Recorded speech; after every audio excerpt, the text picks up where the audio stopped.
Soon after the Duke had begun to play, an invisible figure came and stood by and listened.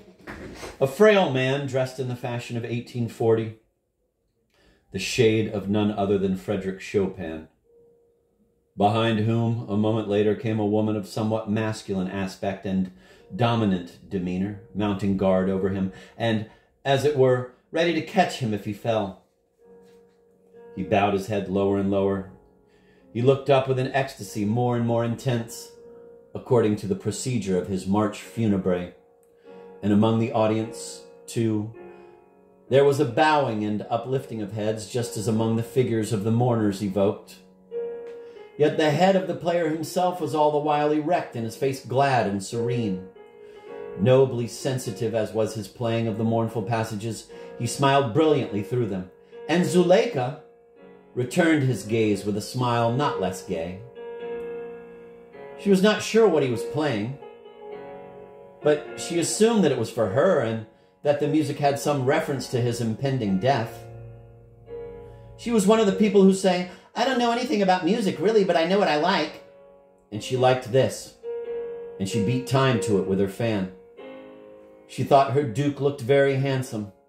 She was proud of him. Strange that this time yesterday she'd been wildly in love with him. Strange, too, that this time tomorrow he would be dead. Zuleika was the first to rise as he came down from the platform. Zuleika, thrusting her fan under one arm, shook the player by both hands.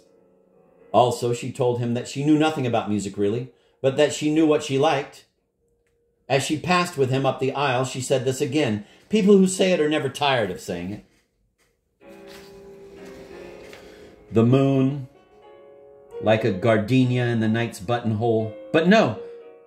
Why should a writer never be able to mention the moon without likening her to something else, usually something to which she bears not the faintest resemblance? The moon, looking like nothing whatsoever but herself, was engaged in her old and futile endeavor to mark the hours correctly on the sun dial at the center of the lawn. Never, except once, late one night in the 18th century, when the toper who was sub-warden had spent an hour in trying to set his watch here, had she received the slightest encouragement. Still she wanly persisted, and this was the more absurd in her because Salt Cellar offered very good scope for those legitimate effects of hers which we one and all admire.